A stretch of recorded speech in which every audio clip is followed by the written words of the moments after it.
We had a few showers to kick off this new work week, but the big story as we go through the next few days is some warmer temperatures. I'll have those details coming up. A Monroe County chase ends in a crash that leaves 4 people dead. What the sheriff's office says happened when a deputy tried to stop a car going well over 100 miles per hour. Georgia's hands-free law could see some changes, the bill on the table, and what it would let you do at a stop sign or red light. Sometimes people confuse self-care with being selfish, but I'm going to tell you why one therapist says it's actually needed.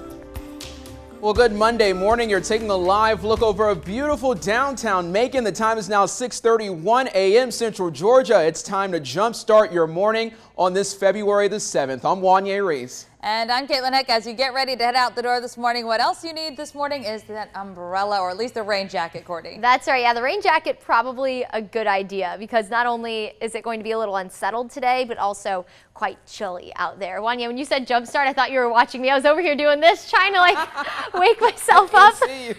All morning long, we've been saying, we're like, we got this. It's Monday. We got this. Jesus, take the wheel. All right, everybody, happy Monday. Yes, you're going to need some sort of motivation. Get yourself going. Just put on your favorite music, because the weather is not going to do it for you. It is not going to bring that sunshine to your soul today. You're looking live on top of Atrium Health Navison in downtown Macon. 40 degrees right now. We do have a slight breeze building in out of the north-northeast, so it does feel more like 36 degrees. Area-wide, upper 30s, low 40s. We're at 38 in Gordon and in Milledgeville, 39 in Warner Robins, and 41 in Montezuma, 39 in Forsyth and in Eastman. You factor in the wind, which is blowing anywhere between calm in some spots, but upwards of 7 miles per hour. It is feeling several degrees cooler in some spots, feeling more like the mid-30s. Definitely want that jacket. Now, we do have a chance for rain this afternoon. I'll time that out, talk about some warmer air. That's all in just a few minutes. Thank you, Courtney. New from overnight. Within the last hour, the Lawrence County Sheriff's Office posted that they are investigating a homicide and aggravated assault case. The Georgia Bureau of Investigation is also assisting. So far, they are not releasing any more information on how the person was killed, what kind of weapon was used, or exactly where the attack happened. They do promise to release more information later, and we will pass that along on air and on 13WMAZ.com as soon as we get it. This morning, we heard to learn more about 4 men who were killed and 2 others who were hurt after a high-speed chase ended in a fiery crash in Monroe County. It happened just after midnight yesterday. The Monroe County Sheriff's Office says the deputy caught a Dodge Charger going over 100 miles an hour on I-75. Before the deputy could try to stop the car, it got up to nearly 140 miles an hour. The Sheriff's Office says the deputy then tried to initiate a traffic stop, but the driver wouldn't stop, nearing 170 miles an hour. The deputy lost sight of the car, and about 5 minutes later, someone reported seeing a man on the 198 exit ramp along with the car on fire near the woods. They were only able to get 2 people out of the car because of the flames, and the smoke just got too intense for them. Those 2 men went to the hospital. The 4 other men in the car died where the crash happened. Investigators found guns and a number of credit cards in the wreckage also. Now to 3 other stories we're following for you this morning. A man is dead after an SUV hit him over the weekend in Montezuma, Georgia. The Georgia State Patrol says just before 8 Saturday night, troopers were called in to investigate a crash on Georgia Highway 26. They say as 63-year-old Willie Powell Jr. crossed near Richardson Street, an SUV headed west on the highway hit him. Powell was out on the road and wearing all dark clothing. The driver wasn't able to see him in time to avoid hitting him. Wilcox County deputies continue looking for the driver who led them on a chase last week. The Sheriff's Office says a deputy tried to pull over a truck in Pineview on State Route 112 for a minor violation. That's when the driver led deputies on a chase around the town. The Sheriff's Office says the driver jumped out of the truck while it was still moving. The truck crashed into trees and went over an embankment. No one got hurt, but deputies are still searching for that driver. And a Bibb County inmate who escaped from the hospital last week is back there again today. The Sheriff's Office says as 20-year-old Hakeem Barrett got treatment at Atrium Health Navison on Friday, he climbed through the ceiling in a restroom, made his way to a hallway, and then ran away. He showed up yesterday morning at his sister's home on Bloomfield Road and said he was sick. Soon after, he passed out and his sister called 911. Medics and Bibb deputies responded and Barrett went back to the hospital. As of yesterday morning, he was in critical condition. In your news from across the state, jury selection starts today in the federal hate crimes trial for the men convicted of murdering Ahmaud Arbery. This comes nearly 2 years after Arbery's killing in a Brunswick area neighborhood. This past November, a jury found father and son Gregory and Travis McMichael along with William Roddy Bryan guilty of several charges relating to Arbery's death, including murder. Last week, the McMichaels actually withdrew their guilty pleas in the hate crimes case, choosing to stand trial. The federal 5-count indictment alleges that 3 men did willfully by force interfere with Arbery, a black man, because of his race and color, which resulted in his death. Investigators in Atlanta are trying to figure out who threw a firebomb into a law office. Fire crews and police got called to the Arrington and Phillips office yesterday, not far from a U.S. Post Office. Fulton County Commissioner Marvin Arrington owns the space. Now, thankfully, no one got hurt. Well, 2 Georgia men will now serve time in federal prison after an investigation into a multi-state dogfighting and cocaine trafficking ring. The U.S. Department of Justice says from May of 2019 until February of 2020, law enforcement investigated the criminal organization based in central Georgia and Roberta and stretching into northern parts of the Peach State as well as Florida and Alabama. Law enforcement agents carried out search warrants at 15 homes and seized more than 150 dogs that were being used for fighting. The DOJ says last week a judge sentenced Jarvis Lockett of Warner Robins to 10 years in prison and Christopher Rains of Talbotton to 11 years and 3 months.